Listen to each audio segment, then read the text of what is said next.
राज ठाकरे आणि उद्धव ठाकरे हे दोन्ही बंधू एकत्र आल्यानं प्रतिष्ठेच्या झालेल्या बेस्ट पतपेढीच्या निवडणुकीचा बहुप्रतीक्षित निकाल अखेर जाहीर झाला।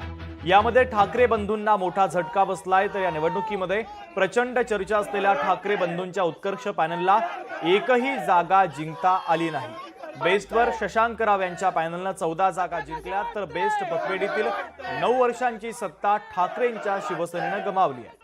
त्यामुळे आगामी मुंबई पालिका निवडणूक एकत्र लढण्याच्या विचारात असलेला ठाकरे गट आणि मनसे पक्षासाठी हा मोठा धक्का मानला जातोय।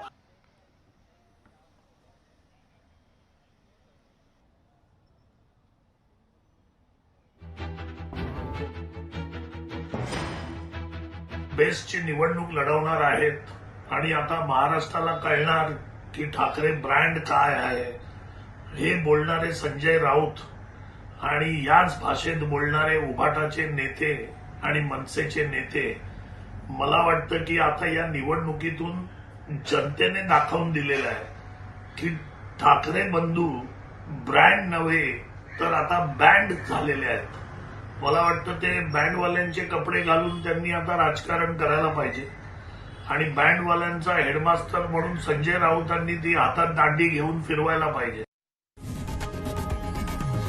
लोकशाही मराठी ऐका, पहा, जागरूक रहा।